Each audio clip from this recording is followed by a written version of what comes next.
La noticia sobre Walter y Patty Berglund no llegó de repente, sino que fue una especie de rumor subterráneo que fue creciendo hasta convertirse en un escándalo local.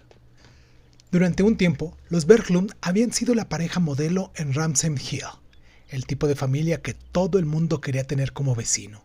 Eran progresistas, comprometidos con el reciclaje, la escuela pública y la mejora del barrio, pero también tenían ese aire de estabilidad y normalidad que tranquilizaba a los demás. Patty era una madre implicada, siempre en el campo de béisbol o en las reuniones del colegio, y con una sonrisa que invitaba a la confianza. Walter, más reservado, era un abogado especializado en temas medioambientales, conocido por su bicicleta y su ética impecable. Pero entonces algo cambió. Los rumores comenzaron a circular, problemas en el matrimonio, decisiones cuestionables, una pelea pública. De repente, los Berglund ya no eran vecinos perfectos, sino el centro de una drama que todos en Ramsden Hill observaban con una mezcla de fascinación y alivio. La voz narrativa, omnisciente pero con un tono irónico y casi chismoso, nos va introduciendo a los Berglund y el contexto social en un barrio gentrificado, estableciendo así el tono crítico y las tensiones que vamos a atravesar en esta novela.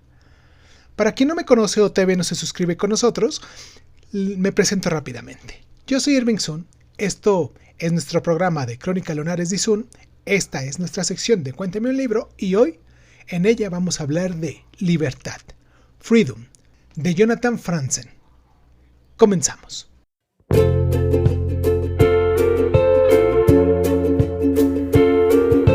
Hola, bienvenidos a Crónica Lunares de Sun. Yo soy Irving Sun. Escúchanos en tu plataforma favorita.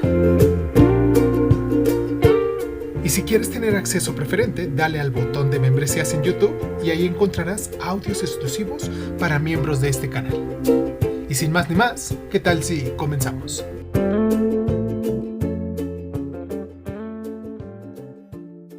Cierra los ojos, cierra los ojos, cierra los ojos, cierra los ojos.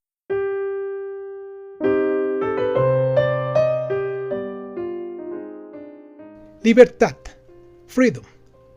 Novela publicada en el año 2010, es una de las novelas más celebradas del escritor estadounidense Jonathan Franzen.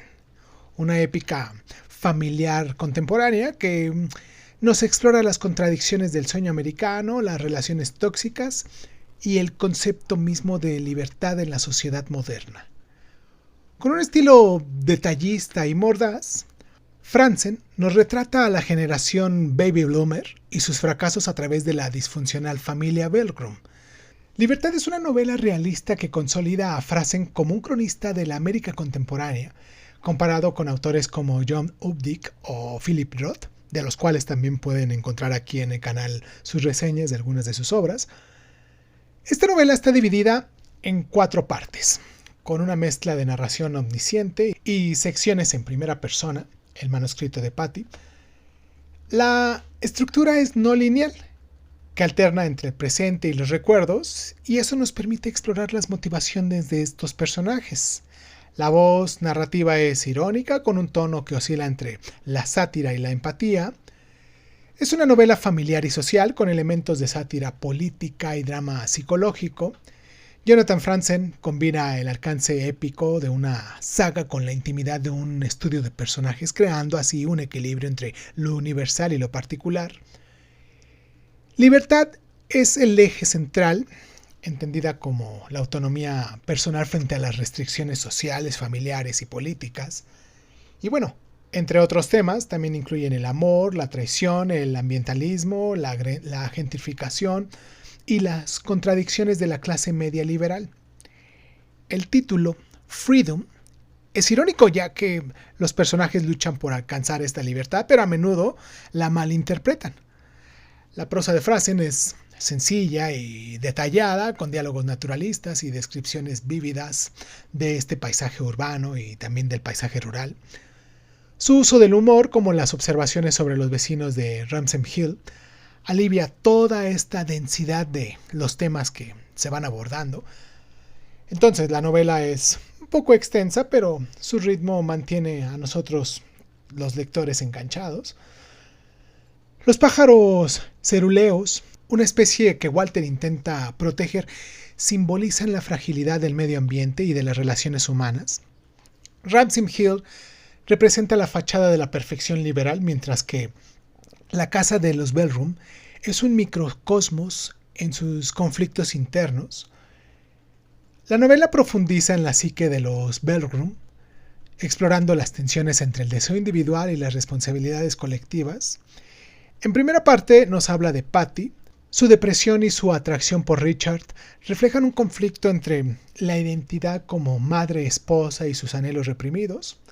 Su infancia en una familia competitiva la ha marcado con muchas inseguridades que se manifiestan en su matrimonio. Y psicológicamente, Patty representa al arquetipo de la mujer que busca redefinirse en la Edad Media. Por su lado, Walter, un idealista pero rígido, su frustración surge de la brecha entre los valores ambientales y las realidades del capitalismo, y su amor por la tila es una rebelión contra su vida ordenada, pero también una proyección en su deseo de impacto. Su evolución hacia la reconciliación nos muestra un proceso de aceptación. Por su lado, Joel, su rebeldía adolescente y sus decisiones egoístas como sus negocios en Irak, nos reflejan una lucha por la autonomía, pero también una falta de empatía. Su maduración al final sugiere un aprendizaje doloroso sobre las consecuencias de sus actos. La familia Bellroom encarna conflictos edípicos y de poder, ya que Patty y Walter compiten por el amor de sus hijos, mientras Joel y Jessica buscan diferenciarse de sus padres. Esta novela explora cómo el trauma intergeneracional y las expectativas sociales moldean la psique humana, con el 11 de septiembre como telón de fondo que amplifica la ansiedad colectiva. Y bueno, en cuestión social, Libertad es una crítica mordaz a la sociedad estadounidense desde principios del siglo XX, con un enfoque a la clase media y en el contexto post-11 de septiembre. Ransom Hill, un barrio de transición, nos refleja las tensiones entre los nuevos residentes liberales y los antiguos vecinos conservadores. Jonathan Franzen critica la hipocresía de los progresistas, quienes a su vez promueven la igualdad pero perpetúan desigualdades a través de sus privilegios. En la subtrama de Walter, que trabaja con una fundación financiada por la industria del carbón, nos expone las contradicciones del ambientalismo corporativo. Franzen cuestiona si el cambio individual puede contrarrestar los sistemas opresivos. Esta novela captura la paranoia y el conservadurismo que siguieron a los atentados, evidentes en la desconfianza hacia los inmigrantes y la polarización política. Entonces, la exploración de Joe en Irak nos refleja la codicia y la corrupción en la era de Bush. Patty, por su lado, enfrenta los mandatos del género de la maternidad y el matrimonio, mientras que Walter lucha con una masculinidad que oscila entre la rectitud y la pasión. La novela también critica las expectativas patriarcales que limita a estos dos personajes. Jonathan Franzen satiriza tanto a los liberales por su autoindulgencia como a los conservadores por su estrechez de miras, mostrándonos una América dividida donde la libertad es un ideal vacío. Y ya hablando de Jonathan Franzen, él nació el 17 de agosto de 1959 en Western Spring, en Illinois, allá en Estados Unidos. Por cierto, un abrazo a todos esos lunares que nos están descargando desde allá. Creció en Webster Groves, en Missouri, en una familia de clase media. Su padre era ingeniero civil y su madre era ama de casa. Estudió literatura alemana en Wansmore College, graduándose en 1981, y pasó un año en Berlín con una beca Fulbright, experiencia que influyó en su interés por la política global. Publicó su primera novela, The 27th City, en 1988, un thriller sobre conspiraciones en San Luis, seguido por Strong Motion en 1992, que aborda desastres ambientales. Ambas novelas recibieron críticas mixtas, pero mostraron su ambición literaria. Las Correcciones, novela de la cual ya hicimos una reseña aquí en el canal, y si quieren echarse un clavado para poder escucharla, lo catapultó a la fama ganando el National Book Award y siendo finalista del Pulitzer. Esta novela en particular de la cual estamos hablando hoy, que escribió en el año 2010, consolidó su reputación seguido por Purity y Crossroads, la primera parte de una trilogía. También ha publicado ensayos y memorias. Estuvo casado con la escritora Valerie Connor de 1982 a 1994. Esta ruptura inspiró elementos de su novela de Las Correcciones. Desde el año 2000 vive con la escritora Catherine Chetkovich en Nueva York y en Santa Cruz, California. Es un ávido observador de aves, un hobby que aparece en Libertad. Y aunque identificado con el progresismo, Franzen critica tanto a la izquierda como a la derecha, abogando por un humanismo centrado en las relaciones personales. Es un defensor del ambientalismo, pero escéptico de las soluciones corporativas. Además del National Book Award, que ganó en el año 2001, ha recibido el premio James Tite Black en el año 2002, el premio Heartland y una medalla de American Academy of Arts and Letters. Fue nombrado una de las 100 personas más influyentes por Time en el año 2010. Actualmente, hasta este año del Señor 2025, sigue escribiendo y publicando ensayos sobre el cambio climático y la literatura. Su próxima novela, parte de la trilogía comenzada con Crossroads, que está en desarrollo. Y bueno, Libertad llevó a Franzen a la portada del Time en el 2010, como ya dijimos, con el titular Great American Novelist, un raro honor para un escritor vivo. Sin embargo, él minimizó toda esta atención diciendo que prefería escribir en la sombra.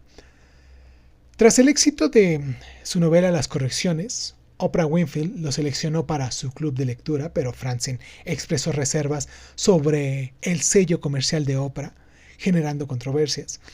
Y aunque se disculpó, la anécdota marcó su imagen como elitista. La pasión de Jonathan por las aves reside en la subtrama de los ceruleos, que es real. Es miembro de la National Audubon Society y ha escrito ensayos sobre la conservación de aves. Algunas críticas feministas han señalado que los personajes femeninos de Franzen, como Patty, tienden a ser más emocionales que los masculinos, perpetuando así los estereotipos. Él ha defendido su enfoque, argumentando que reflejan la complejidad humana. Ramsden Hill está basado en el barrio de St. Paul, donde Franzen vivió mientras escribía esta novela, lo que a su vez le permitió capturar con precisión las dinámicas de la gentrificación. Tiene influencias, cita a John Updike, a Philip Roth y a Saul Bellow como influencias por su capacidad para poder retratar la vida social y familiar. También admira a Don DeLillo por su crítica al consumismo. Estos 4 escritores de los cuales acabamos de hablar, también tenemos reseñas por si quieren echarse un clavado. Es parte del comercial, tengo que decir qué es lo que hemos hecho aquí en el programa, ¿no? Y este es el momento. Bueno, la estructura épica de Libertad debe mucho también a Tolstoy con su libro de Ana Karenina y a Dickens, quienes también combinan historias personales con comentarios sociales. Y aunque esta novela es más realista que sus contemporáneos como David Foster Wallace, Jonathan Franzen incorpora elementos irónicos y autorreferenciales influenciados por Wallace y Thomas Pynchon. Autoras como Alice Munro y Lori Moore han inspirado su enfoque en las dinámicas familiares y en los personajes femeninos, aunque su interpretación ha sido debatida. Su interés por el ambientalismo está influenciado por ensayistas como Rachel Carson y activistas contemporáneos, lo que a su vez le da esta profundidad a los subtramas ecológicos. También, a su vez, Jonathan Franzen ha inspirado en autores como Jeffrey Eugenides o en su libro de Myth-Lex y también a Sadie Smith, quienes exploran la familia y la sociedad con un enfoque similar. Estos dos pueden encontrar también sus reseñas de sus libros aquí en el canal. Su énfasis en las contradicciones de la clase media ha influido en escritores como Lauren Groff y Celeste Ng, quienes abordan temas de raza y géneros en contextos suburbanos. La subtrama ecológica de esta novelita de Libertad ha resonado con autores que integran el cambio climático de la ficción, como Richard Powers en su libro Overstory. Los ensayos de Frazen han influido en el género de no ficción literaria, inspirando a escritores como Leslie Jamison y Rebecca Solnit. Esta novela aborda temas como la libertad personal frente a las obligaciones familiares, el ambientalismo, el capitalismo, la política post-11 de septiembre y las dinámicas de clase y género, todo esto narrado con un realismo psicológico y un humor irónico. Y después de todo lo que acabamos de decir, te preguntarás, ¿por qué habríamos de leer Libertad? Y te diré, porque es un retrato magistral, ya que Jonathan Franzen logra capturar la complejidad de esta vida familiar y social con una precisión que resuena universalmente desde las ambiciones personales hasta las contradicciones políticas. También por su prosa envolvente, ya que su escritura rica en detalles y en humor hace que las más de 600 páginas que tenemos aquí presentes se sientan como un viaje íntimo y meramente absorbente.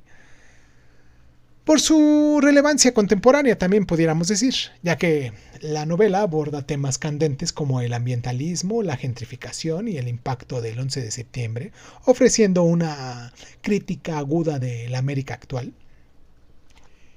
Por sus personajes memorables, si eso no es suficiente, ya que los Belgrum, con sus defectos y sus redenciones, son profundamente humanos, invitando a que nosotros sintamos empatía y también a que tengamos reflexión. Y por último, si nada de esto ha sido suficiente, por su exploración de la libertad. La pregunta central, ¿qué significa ser libre?, es pertinente en cualquier contexto, haciendo de esta novela una meditación filosófica accesible. Entonces, es una lectura imprescindible para quienes buscan una buena saga familiar que combine entretenimiento, profundidad y crítica social. A continuación vamos a hacer un corte porque me gustaría mucho que abordáramos este resumen, esta reseña con un poquito de más de profundidad, obviamente hablando de ciertos pasajes de esta novela y que va a venir con spoilers. Y por eso aquí está mi advertencia. Si a ti no te gustan los spoilers, pues puedes ponerle pausa hasta este momento, ir a terminar de leer esta novelita, regresar después y comparar tus puntos de vista. Y si no tienes problemas con los spoilers, pues te recomiendo que pues igual nos escuches después de la pausa. Pero antes de que vayamos a la pausa, me gustaría que te suscribieras, que nos dieras like, que nos compartieras, pero sobre todo que nos dejaras aquí en la cajita de comentarios cuál es tu novela favorita para que nosotros sepamos y que también hagamos pues una pequeña reseña, ¿vale? Te mando un abrazo si te vas, si te quedas te espero después del corte. Vamos a la pausa y regresamos.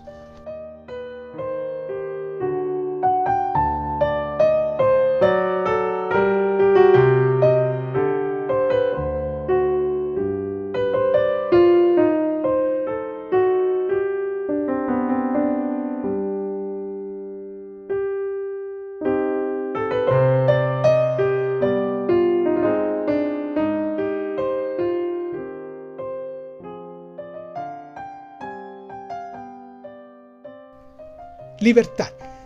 Novela escrita en el año, o bueno, publicada en el año 2010.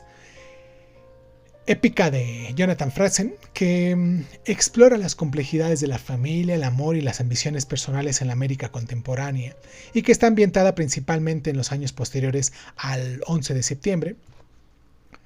La historia se centra en la familia Belgrum, Walter, Patty y sus hijos Joe y Jessica, y sus relaciones con amigos y con vecinos, particularmente con Richard Kantz, un músico de rock, y Latila, una joven activista.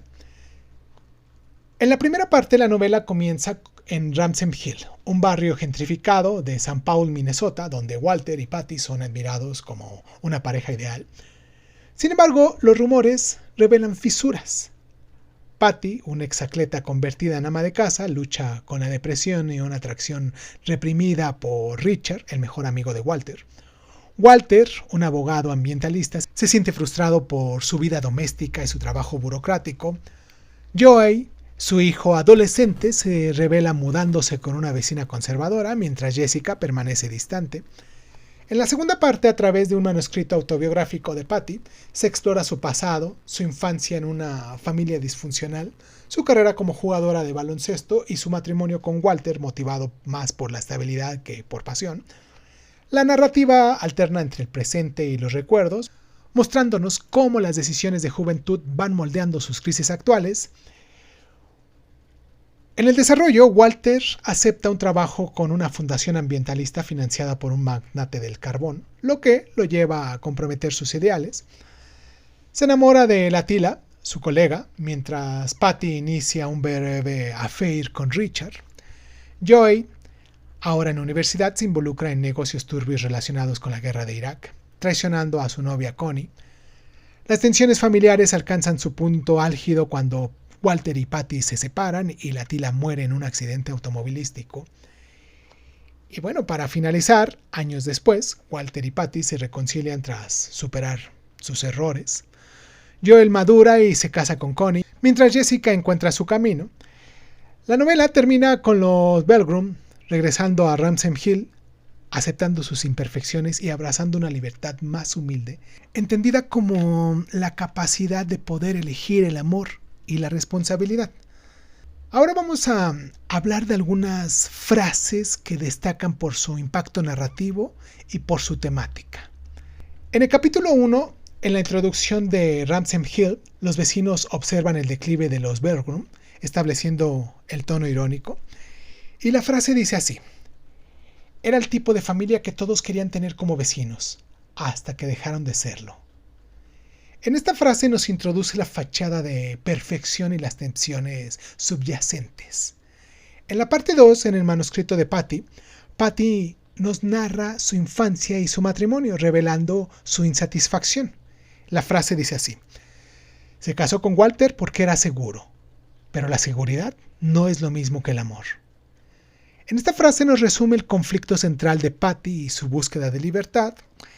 En la parte 3, ya en la traición de Joey se involucra en negocios corruptos relacionados con Irak, traicionando a Connie. Y la frase dice así: la libertad era poder hacer lo que quisieras, pero también era estar solo con las consecuencias. En esta frase nos refleja el tema de la libertad mal entendida y sus costos. Saltamos a la parte 3, en la ruptura de Walter y Patty.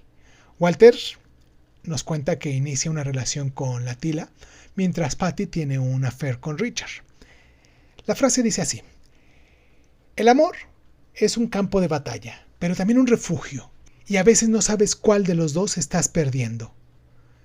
En esta frase captura la complejidad de las relaciones y de las decisiones destructivas.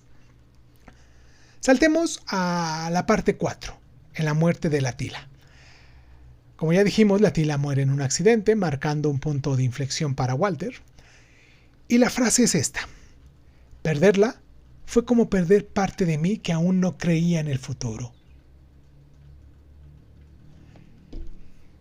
En esta parte nos subraya el impacto de la pérdida en la evolución de Walter. Y por último, hablemos de la cuarta parte, en la reconciliación. Walter y Patty se reencuentran y aceptan sus imperfecciones. Y la frase es la siguiente: la verdadera libertad no es escapar, sino elegir quedarse. Entonces la novela cierra con una redefinición de la libertad como un compromiso. Hablemos del libro en particular, este libro que tengo aquí en mis manos. Tiene aproximadamente 608 páginas de la edición en español de Salamandra. Está del año 2011, esta es la edición del año 2011. El año de publicación fue en el año 2010. Es una novela familiar de ficción contemporánea, de realismo social. También está la editorial de Picador, que hace ediciones en inglés económicas. Está la edición de bolsillo, con ediciones en español en formato pequeño. Está traducida por Isabel Murillo Front para esta editorial de Salamandra, publicada en un solo volumen. Está disponible en más de 30 idiomas, incluyendo el francés, el alemán, el italiano y el portugués. Actualmente no hay adaptaciones oficiales para el cine o para la televisión, hasta donde sepamos, hoy en día 2025, aunque se rumorea un proyecto de serie que no terminó prosperando, no cuajó. Y bueno, en conclusión, Libertad de Jonathan Franzen se erige como una de las grandes novelas del siglo XXI, una crónica monumental de la América post-11 de septiembre que va entrelazando las ambiciones personales con las fracturas sociales. Y a través de la familia Bellgrum, Jonathan Franzen disecciona esta noción de libertad revelando su doble filo como un ideal que puede tanto liberar como a su vez destruir. Su prosa incisiva, impregnada de humor y empatía, captura las contradicciones de la clase media liberal, el ambientalismo corporativo y las dinámicas familiares con una precisión que trasciende su contexto estadounidense. Y aunque algunos críticos han señalado su ambición excesiva y su enfoque masculino, esta novela brilla por su capacidad para humanizar a personajes imperfectos, invitándonos a nosotros los lunares a confrontarnos con nuestras propias definiciones de lo que es el amor, la responsabilidad y la autonomía. Es como una sinfonía de voces y temas. Libertad no solo nos va a reflejar su tiempo, sino que va a desafiarnos a nosotros los lectores a imaginar un futuro donde la verdadera libertad sea un acto de conexión y redención. Hay que sumergirnos en esta obra para descubrir una narrativa que, como los pájaros ceruleos de sus páginas, vuelan alto, pero nunca olvidan la fragilidad de la tierra que la sostiene. Vamos a hacer este ejercicio de imaginación, pero para esto necesito hablarles de elementos clave que también son presentes en este ejercicio de imaginación. Hablemos de la casa, vamos a hablar de la casa de los Bellgrum como un microcosmos de sus conflictos, de los pájaros ceruleos como símbolo ambiental, del contexto post-11 de septiembre sugerido en el periódico, de Patty y Walter representando sus luchas internas, de la atmósfera de Ransom Hill entre lo idílico y lo fracturado, y ya teniendo todo esto en mente para podernos imaginar, ahora sí, vayamos a esto. Imagina una calle tranquila en Ransom Hill, San Paul, en un atardecer de otoño. Casas victorianas renovadas bordean esta acera, con jardines cuidados y carteles de reciclaje. En el centro, la casa de los Bellgrum, de 2 pisos y pintura blanca, tiene una ventana iluminada donde se ve a Patty con una expresión melancólica mirando hacia afuera. Walter, a su vez, en una bicicleta llega por el camino, su rostro cansado pero determinado. Al fondo se ve un parque con robles y un nido de pájaros ceruleos, simbolizando su lucha ambiental. Un periódico en el césped menciona Irak y el 11 de septiembre, evocando el contexto histórico. Los colores son cálidos, entre naranjas y amarillos, que se reflejan en la calle, pero fríos, azules y grises que se reflejan en el cielo, notando así la tensión entre la apariencia idílica y las crisis internas. Y por último, un gato callejero que observa desde un porche, añadiendo así un toque de cotidianidad. Y ya que tienes todo este paisaje en mente, te voy a dejar con esta frase final. La libertad duele, duele mucho, pero no tanto como la falta de libertad. Si te gusta esta nueva forma de sinopsis, de reseñas, de resúmenes que estamos haciendo con estos libros, me gustaría mucho que te suscribieras, que nos dieras like, que nos compartieras, pero sobre todo, que nos dejaras en la cajita de comentarios todos tus comentarios al respecto. También tus temas o tus libros favoritos. Y si crees que vale la pena recompensarnos por todo este esfuerzo que estamos haciendo diariamente para presentarte algo nuevo, y en el caminito, claro, has aprendido algo para ti, te agradecería mucho de verdad que adquirieras una de nuestras membresías que tenemos en YouTube. A continuación vamos a leer en voz alta los primeros 10 párrafos de este libro, Libertad, de Jonathan Franzen. Te mando un abrazo donde sea que nos estés escuchando. Y pues nada. Yo soy Irving Sun. Esto fue Crónica Lunares y nos escuchamos la próxima. Te dejo con esto.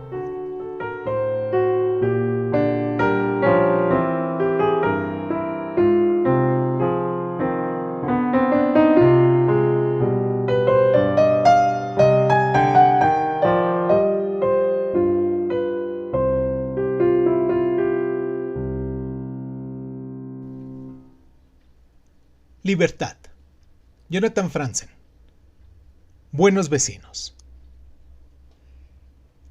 La noticia sobre Walter Belgrum no apareció en la prensa local. Patty y él se habían trasladado a Washington 2 años antes y en St. Paul ya no contaban para nadie. Pero la aristócrata urbana de Ramsey Hill no era tan leal a su ciudad como para privarse de leer el New York Times. Según un largo y nada halagueño artículo en ese periódico, Walter había arruinado su vida profesional allá en la capital de la nación. Sus antiguos vecinos tenían ciertas dificultades para conciliar los apelativos que utilizaba el Times para describirlo: arrogante, prepotente, éticamente dudoso, con él rubicundo, risueño y generoso empleado del 3M al que recordaban pedaleando bajo la nieve de febrero por Summit Avenue, camino de la oficina. Resultaba extraño que Walter, más verde que los verdes y él mismo de origen rural, tuviera ahora problemas por actuar de conveniencia con la industria del carbón y abusar de la gente del campo. Aunque en realidad, sea dicha, con los Belgrum siempre había habido algo que no terminaba de encajar.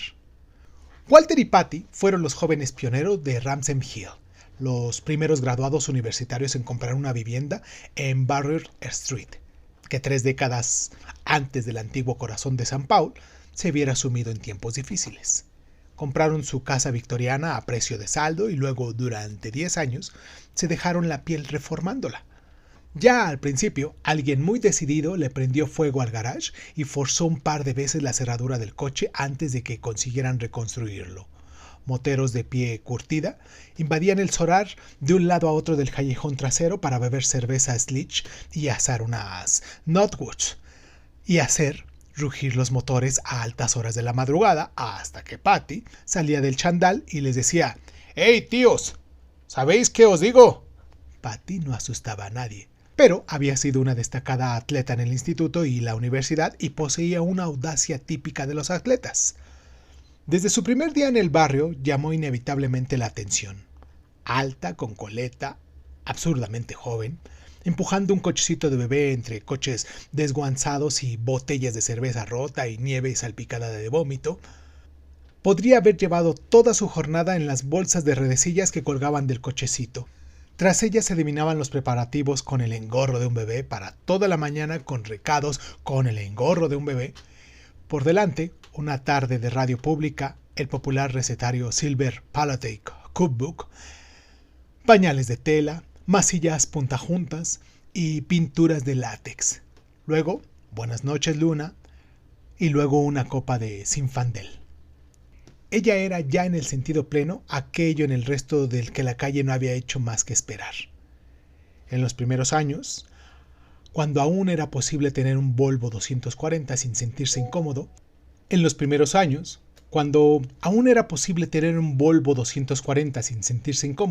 la misión colectiva en Ramsey Hill consistía en reaprender ciertas aptitudes para la vida que los padres de uno habían querido desprenderse precisamente huyendo a las zonas residenciales de las afueras. Por ejemplo, cómo despertar el interés de la policía del barrio para cumplir realmente con su cometido, cómo proteger una bicicleta de un ladrón en un extremo motivado, cuándo molestarse en echar a un borracho del inmobiliario de tu jardín, cómo alentar a los gatos callejeros a cagar en un cajón de arena de los hijos de otro, cómo decidir si un colegio público era lamentable, que ni siquiera valía la pena intentar mejorarlo. Existían asimismo asuntos más contemporáneos, entre ellos los pañales de tela. ¿Merecían la pena? ¿Y era verdad que aún repartían leche en botellas de cristal a domicilio? ¿Eran los Boy Scouts políticamente correctos? ¿Era de veras necesario el bulgur? ¿Dónde se reciclaban las pilas? ¿Cómo habría que reaccionar cuando una persona pobre de color te acusaba de destruir tu barrio? ¿Era verdad que el esmalte de las antiguas vajillas Fiesta contenían una cantidad peligrosa de plomo? ¿Cuán sofisticado tenía que ser el filtro de agua para la cocina? ¿Por qué no funcionaba a veces la superdirecta de tu 240 cuando apretabas el botón que decía superdirecta? ¿Qué era mejor con los mendigos? ¿Darles comida o no darles nada? ¿Era posible criar a niños inusitadamente seguros de sí mismos, felices e inteligentes si se trabajaba la jornada completa? ¿Podía molerse el café de grano las noches antes de consumirlo o debía hacerse la misma mañana? ¿Existía alguien en la historia de San Paul que hubiera tenido una experiencia positiva con un techador? ¿Y alguien conocía a un buen mecánico de Volvo? ¿A tu 240 también se le trababa el cable del freno de mano? ¿Y ese interruptor del salpicadero con un rótulo enigmático que se producía en un chasquido tan satisfactoriamente sueco, pero no parecía conectada a nada? ¿Qué demonios era? Para cualquier consulta, Patty Belgrum era un recurso, una alegre portadora de polen sociocultural, una abeja afable. En Ramsey Hill era una de las pocas madres que no trabajaban y se las conocía por su aversión a hablar bien de sí misma o mal de los demás. Decía que temía acabar decapitada algún día por una de las ventanas de guillotinas cuyas cadenas había cambiado ella misma. Sus hijos probablemente iban a morirse de triquinosis porque les había dado cerdo poco hecho. Se preguntaba si el hecho de que ya nunca leyera libros estaba relacionado con su adicción a los efluvios de aguarrás. Confesaba que tenía prohibido echar abono a las flores de Walter después de lo sucedido la otra vez. Entre algunas personas esa forma de autodescrédito no sentaba bien. Personas que percibían cierta condescendencia en ello, como si Patty, al exagerar sus pequeños defectos, pretendiera ostensiblemente no herir los sentimientos de amas de casa menos expertas. Pero la mayoría de la gente consideraba sincera su modestia, o como mínimo graciosa, y en todo caso, no era fácil resistirse a una mujer por quien sus propios hijos sentían tanto aprecio y que recordaba no solo los cumpleaños de ellos, sino también el suyo, y entonces se presentaba ante tu puerta trasera con una bandeja de galletas o una tarjeta de felicitación o lirios en un jarrón de un tono a 100 que, te decía, no tenías que molestarte en devolverle.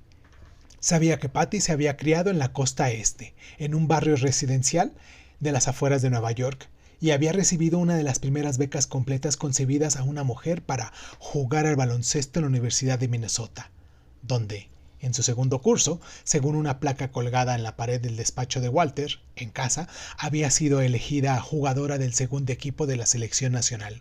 Algo curioso en Patty, habida cuenta de su marcada inclinación por la vida familiar, era que en apariencia no mantenía ningún contacto con sus raíces. Pasaba largas temporadas sin moverse de San Paul, y se sospechaba que nunca le había visitado nadie del este, ni siquiera sus padres. Si alguien le preguntaba a bocajarro por ellos, contestaba que los dos hacían muchas cosas buenas para mucha gente. Su padre tenía un buffet en White Plains, su madre se dedicaba a la política, sí, era miembro de la Asamblea Legislativa del Estado de Nueva York, luego asentía con convicción y añadía: en fin, sí, eso hacen, como si el tema ya no diera más de sí. Lograr que Patty admitiera que el comportamiento de alguien estaba mal podía considerarse un juego. Luego le contaron que Seth y Mary Paulsen celebraban una fiesta de Halloween a lo grande para sus gemelos y habían invitado a todos los niños de la manzana excepto a Connie Monaghan. Patty se limitó a decir que eso era muy raro. Cuando después se cruzó con los Paulsen en la calle, estos le explicaron que se habían pasado todo el santo verano intentando disuadir a Carol, la madre de Connie Monaghan, de tirar colillas desde la ventana de su dormitorio a la piscina de los gemelos. Esto es francamente raro, admitió Patty con un cabeceo. Pero pensad que Connie no tiene la culpa. Sin embargo, los Paulsen no se conformaron con ese raro.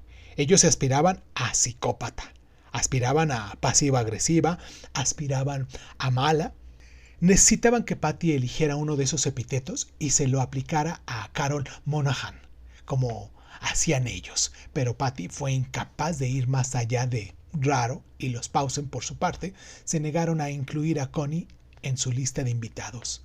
Patty se enfadó tanto por esa injusticia que la tarde de la fiesta llevó a sus propios hijos, junto con Connie y una amiga del colegio, a visitar una granja de calabazas y a dar un paseo en un carro de heno. Pero lo peor que llegó a decir en voz alta sobre los Paulsen fue que su mezquindad con una niña de 7 años era muy rara. Carol Monahan era la única otra madre de Barry Street que llevaba ahí tanto tiempo como Patty. Había llegado a Ramsden Hill como resultado de lo que podría llamarse un programa de intercambio de enchufes. Ya había sido secretaria de un alto cargo del condado de Hennepin, que se trasladó al distrito después de dejarla embarazada. Mantener a la madre de tu hijo ilegítimo en la nómina de tu departamento, a finales de los años 60, esas cosas ya no se consideraban en consonancia con el buen gobierno en la mayoría de las jurisdicciones de las ciudades gemelas, el área metropolitana de Minneapolis-St. Paul. Carol se convirtió en una funcionaria medio ausente, una de esas que se toman un descanso tras otro, adscrita al registro municipal de permisos y licencias, mientras que, a cambio, una persona también relacionada como ella en St. Paul fue contratada al otro lado del río. La casa de alquiler de Barry Street, contigua a la de los Belgrum, formaba parte del trato. Cabía suponer, de lo contrario, no era fácil entender por qué Carol había accedido a vivir en lo que entonces era en esencia, un barrio degradado. En verano, una vez por semana, un chico de mirada vacía, con un mono del departamento de parques y jardines, llegaba al anochecer en un todoterreno sin distintivos y le cortaba el césped. Y en invierno, ese mismo chico aparecía como de la nada para quitar la nieve de su acera. A finales de los años 80, Carol era la única persona de otro nivel que quedaba en la manzana. Fumaba Parliament, se teñía de rubio, exhibía unas espeluznantes uñas como garras, daba a su hija alimentos excesivamente procesados y los jueves por la noche llegaba a casa muy tarde. Es la noche libre de mamá, explicaba, como si todas las mamás tuvieran una. Entraban con sigilo en casa de los Belgrum, usando la llave que ellos le habían dado, y recogía a Connie, que dormía en el sofá donde Patty la había tapado con unas mantas. Patty había sido de una generosidad implacable al ofrecerse a cuidar a Connie, mientras Carol iba a trabajar o hacía la compra o se dedicaba a sus asuntos de la noche del jueves, y Carol había acabado dependiendo de ella para un sinfín de horas de canguros gratuitas. Difícilmente había escapado la atención de Patty que Carol devolvía esa generosidad cuando, como si la hija de la propia Patty, Jessica, no existiese, y mimando indebidamente a su hijo Joey. ¿Qué? ¿No va a darme otro besazo ese galán irresistible? Y arrimándose mucho a Walter en las fiestas del barrio, con sus blusas vaporosas y sus tacones de camarera de bar de copas, elogiando las proezas de Walter en las reformas de la casa y soltando estridentes carcajadas ante todo lo que él decía. Pero durante muchos años lo peor que Patty decía de Carol era que las madres solteras tenían una vida difícil, y si Carol se comportaba a veces de forma extraña con ella, era seguramente por una cuestión de orgullo. En opinión de Seth Paulsen, que hablaba de Patty un poco demasiado a menudo para gusto de su mujer, los Belgrum eran esos progresistas hiperculpabilizados que necesitaban perdonar a todo el mundo para que se les perdonara a ellos su propia suerte, que parecían de valor necesario para asumir sus privilegios. Uno de los problemas de la teoría de Seth era que los Belgrum no eran unos privilegiados en absoluto. Su único bien conocido era la casa, que habían reformado con sus propias manos. Otro problema, como Mariel Paulsen señaló, era que el progresismo de Patty dejaba mucho que desear, por no hablar de su feminismo. Se quedaba en casa con su calendario de cumpleaños, horneando sus condenadas galletas, y parecía del todo alérgica a la política. Si alguien le mencionaba unas elecciones o un candidato, la veía esforzarse en vano por mantener su alegría natural de siempre. La veía alterarse y asentir más de la cuenta. Demasiado sí, sí, sí. Mary, que tenía 10 años más que Patty y los aparentaba del primero al último, había sido miembro activo de estudiantes por una sociedad democrática en Madison y ahora era activísima representante de la fiebre del Berjolais Nouveau. Cuando Seth en una cena mencionó a Patty por tercera vez o cuarta vez, Mary enrojeció de un color tinto Nouveau y declaró que en la supuesta buena voluntad de Patty Bergrum no había la menor conciencia del sentido amplio, ni la menor solidaridad, ni en menor sentido político, ni la menor estructura fungible, ni en menor espíritu comunitario. Todo eran chorradas retrógradas de ama de casa. Y la verdad, en opinión de Mary, si uno rascaba bajo la superficie de aparente amabilidad, podía encontrar en Patty, para su sorpresa, algo duro y egoísta y competitivo y reaganista. Saltaba a la vista que lo único que le importaba eran sus hijos y su casa, no sus vecinos, ni los pobres, ni su país, ni su padre, ni siquiera su propio marido. Y era inevitable que Patty vivía dependiente de su hijo varón, pese a que a Jessica era el motivo de orgullo más obvio para sus padres. Entusiasta de los libros, apasionada de la naturaleza, flautista de talento, leal en el campo de fútbol, canguro muy solicitada, no tan guapa como para que eso la deformara moralmente, admirada incluso por Mary Paulsen. Joel era el niño de quien Patty hablaban continuamente. Con su autodesprecio característico, risueña, como en confianza, vertía una carretada de detalles sin filtrar sobre las dificultades que tenía Walter y ella con Joel. Presentaba en forma de queja la mayoría de sus anécdotas, y sin embargo nadie dudaba que adoraba al chico. Era como una mujer lamentándose de su novio guapo pero gilipollas, como si se enorgulleciera de que le pisoteara el corazón, como si lo principal, quizás lo único, que le interesara dar a conocer al mundo fuera su propia predisposición a aceptar ese pisoteo.